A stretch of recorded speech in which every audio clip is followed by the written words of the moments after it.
Hello, you're kicking off the Wednesday's edition of QPVN English News Bulletin with MINH, and here come the headlines. Prime Minister Phạm Minh Chính arrives in TIANJIN, China for World Economic Forum. Streamlining and strengthening local military organizations. Vietnam elected chair of the 35th meeting of state parties to UNCLOS. On June the 24th, the special aircraft carrying Vietnamese Prime Minister Phạm Minh Chính and high-level delegation arrived in Tianjin behind International Airport, Tianjin City, marking the beginning of the working trip to China to attend the World Economic Forum's 16th annual meeting of the new champions, WEF 16 Tianjin for short. At WEF 16 Tianjin, themed Entrepreneurship for a New Era, Prime Minister Phạm Minh Chính is scheduled to attend the opening plenary, a policy dialogue with the WEF Executive Chairman, a session on East Asia Century at Risk, and other related activities. For bilateral engagements with China, head of the Vietnamese government is set to hold talks with Chinese senior leaders, attend the Vietnam-China Business Forum, work with leaders of major Chinese corporations, and meet with the Vietnamese community and students in the country. He will also dedicate time to survey economic and social facilities and study China's economic development models, such as stock exchanges and free trade zones. Prime Minister Phạm Minh Chính working visit aims to further materialize and deepen the common understandings reached between the top leaders of the two parties and the two countries, while seeking to maintain and consolidate the stable, positive momentum of Vietnam-China relations, simultaneously elevating Vietnam's position in global cooperation mechanisms and opening up numerous concrete and practical cooperation opportunities for the nation's prosperous and sustainable development in the new era. The morning of June the 24th, at military reason 2, General Phan Van Giang, Minister of National Defense, attended and directed a ceremony announcing the merger and reorganization of the provincial level military command, the establishment of defensive area commands and border guard commands under provincial military commands, and presented the victory flag to newly formed units of military reason 2. On behalf of the Central Military Commission and Ministry of National Defense, General Phan Van Giang presented the victory flag to the border guard commands of Tuyên Quang, Lào Cai, Lai Châu, Điện Biên, and Sơn La provinces. The restructuring is part of project number 839, recently approved by the Politburo and Secretariat, defining the roles of defensive area and border guard commands, provincial and communal level military commands. The Central Military Commission and Ministry of National Defense have outlined this model to ensure local military structures and streamlined, organized, and strong, meeting modern defense needs. General Phan Van Giang urged military reason 2 to thoroughly implement the party's directive and state policies on reorganizing the political system, administrative boundaries, and local governance structures. He stressed reviewing and updating legal documents related to local military organizations. He instructed units to promptly revise defense and combat readiness plans to reflect new administrative divisions and clearly define roles in militia training. He also noted that restructuring must not disrupt mission delivery or reduce effectiveness. Minister Phan Van Giang also emphasized the importance of managing personnel concerns during the transition, ensuring timely communication and support. He called for strong preparation for the upcoming party congresses, building clean and capable party organizations, and cultivating personnel capable of fulfilling both immediate and long-term tasks. He concluded by highlighting the need for proper implementation of handover procedures in compliance with the military's and state regulations. On the morning of June the 24th, Senior Lieutenant General Trịnh Văn Quyết, Chairman of the General Political Department of the Vietnam People's Army, attended a ceremony announcing the establishment of new defensive area commands under the Hanoi Capital Command. On behalf of the Central Military Commission and Ministry of National Defense, Senior Lieutenant General Trịnh Văn Quyết presented the victory flag to 5 newly formed defensive area commands. He emphasized that the flag symbolized not just an organizational milestone, but the unwavering trust of the party, states, and armed forces leadership in the capital's military. He also reflects a solemn commitment to protecting the country's independence and freedom and to uphold the legacy of the 1,000-year-old capital, the symbolic heart of the country. Senior Lieutenant General Trịnh Văn Quyết called on the newly established units to quickly stabilize their structures, strengthen party leadership, and rally their personnel to fulfill assault tasks from day one. He urged them to be strongholds in the capital defense network, coordinating closely with other forces, staying alert to developments on the ground, and ready to respond flexibly and decisively to any challenge.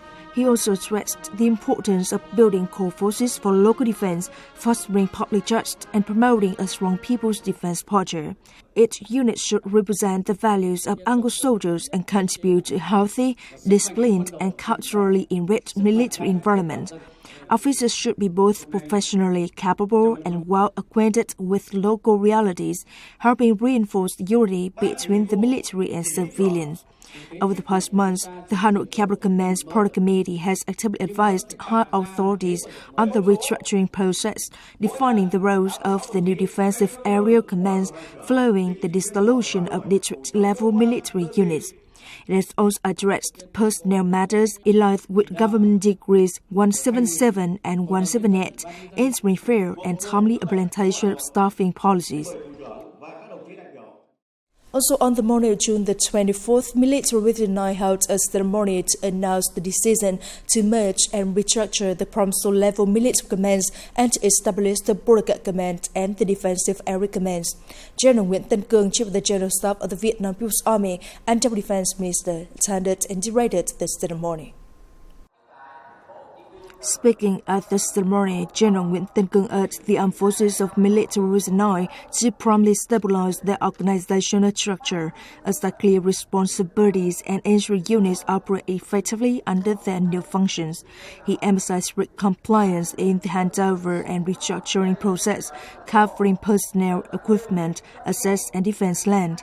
The Chief of the General Staff expressed confidence that Military Region 9's armed forces will continue to excellently fulfill the assigned duties in the unit context of the southwestern region of Vietnam. On June the 24th, the General Staff of the Vietnam People's Army kicked off the 2025 Home Military Rescue and Disaster Relief Competition. 14 teams from various military regions, services, and corps will compete over 3 days from June the 23rd to the 25th, navigating 3 stages, overcoming space obstacles, acceleration, and reaching the finish line. Lieutenant General Thái Đại Ngọc, Deputy Chief of the General Staff of the Vietnam People's Army, chaired the opening ceremony. Facing non-traditional security challenges in recent years, yet under the leadership and direction of the Central Military Commission and the Ministry of National Defense, all officers and soldiers across the military have consistently promoted the noble virtues of UNCLOS soldiers. They have stayed united throughout tirelessly, overcome all difficulties and hardships, and successfully completed all assigned tasks. Acting as the core force, agencies and units throughout the military have actively and proactively participated in responding to and mitigating the consequences of incidents, natural disasters, and in rescue and disaster relief efforts, as well as disease prevention both domestically and internationally, always serving as pioneering combatants in peacetime. Addressing the event, Lieutenant General Thái Đại Ngọc urged leaderships to enhance dissemination and education, foster youth motivation and determination to achieve substantive quality and effectiveness. He called on the organizing panel and referees to uphold the highest sense of responsibility, conduct strict, objective, impartial, and accurate evaluations, ensuring a safe and serious event, while encouraging all teams and athletes to compete honestly, unitedly striving for the highest results. Coming up next, Vietnam elected chair of the 35th meeting of state parties to UNCLOS. Preserving cultural heritage through Lồng Tồng Festival. On June 31st, at the United Nations headquarters in New York, the 35th meeting of the states parties to the UN Convention on the Law of the Sea, or UNCLOS 35 for short, officially opened. The event saw the participation of 170 member countries, observer states, heads of agencies established under the convention, and relevant international organizations. At the opening session, Permanent Deputy Minister of Foreign Affairs MINH has been elected chair of the UNCLOS 35. In his remarks following his election and assumption of this role, Deputy Foreign Minister MINH emphasized the positive developments in the implementation of the UNCLOS and global ocean governance in recent times. He also stressed the need to enhance the performance of institutions established under the Convention, thereby reinforcing the role and vitality of UNCLOS, referred to as the Constitution for the Oceans, in maintaining maritime order, conserving and sustainably utilizing marine resources, and contributing to global peace, stability, and sustainable development. On June the 24th in Hanoi, a forum was held to enhance the role of Vietnamese enterprises in the global energy supply chain. In the context of a global shift toward a low-carbon economy, the event provided a valuable opportunity for experts, policymakers, and businesses to identify emerging trends, challenges, and solutions for Vietnam's participation in this evolving landscape. At the forum, delegates discussed key topics such as clean energy investment policies, shaping global energy supply chains, opportunities for Vietnamese businesses, financial support, and zero-area workforce strategies. They emphasized that technological innovation is key to adapting and growing in the energy sector. At COP26 and COP28, Vietnam pledged to reach net zero emissions by 2050. Power Development Plan 8, issued in July 2023, further reflects the country's strong commitment to clean energy. With investment incentives, administrative reforms, and expanded global cooperation, Vietnam is moving toward building a modern, integrated, and sustainable energy industry. On June the 24th, the National Forum 2025 themed Innovation in Vietnam's Cultural and Tourism Industries was held at Tam Truc National Tourism Area. The event was co-hosted by the Network for Innovation and Entrepreneurship of Vietnamese Universities and Colleges, Chandam Tourism Services Limited Company, the Cultural and Tourism Talent Incubation Project, and the Vietnam Cultural and Educational Resource Development Network. The forum centered on developing cultural industry products linked to heritage, applying virtual reality in cultural tourism experiences, showcasing creative models at heritage sites, and sharing international lessons in cultural industry development. In today's era of AI, digital transformation, and the creative economy, innovation is not just a strategy, it's essential for countries, sectors, and institutions to adapt, grow, and thrive. Culture and tourism, rich in identity and potential, are poised to redefine their roles, products, and models through touch, creative communities, and knowledge resources. Traditional values, when fueled by innovation, can become powerful drivers of sustainable development in the digital age. In Dong Phu District, Bình Phước Province, the Tây and Nung ethnic communities continue to preserve and celebrate their rich cultural heritage. A highlight is the Long Dong Festival, a traditional agricultural ritual full of meaning. Held for 3 consecutive years, the festival has drawn growing crowds, especially young people. It has truly become a cultural bridge connecting generations and nurturing a deeper appreciation for ancestral values. In the Thai and Nung languages, Long Tong means going down to the field. This tradition ritual honors the gods of agriculture and reflects hopes for good weather, abundant harvest, and a prosperous new year. It also offers a chance for locals to share farming knowledge and promote sustainable development.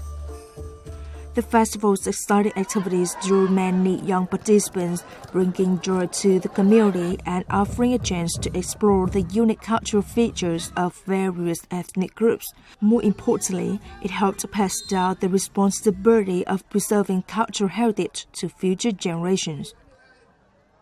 The Long Tong Festival marks the ritual of going down to the field at the start of the year, praying for good weather and community well-being. It helps revive traditional customs and introduces folk games to the public. In recent years, not only the Long Tong Festival in Dong Phu District, but also other traditional celebrations like the New Rice Festival, Community Bonding Festival, and Pha Bao have been actively supported by local authorities. These vibrant cultural events enrich Bình Phước province, home to 41 ethnic groups, by strengthening community ties and promoting socio-economic development. It's the end of the English news bulletin today. You're watching news at QPVN.vn. Goodbye. See you next time.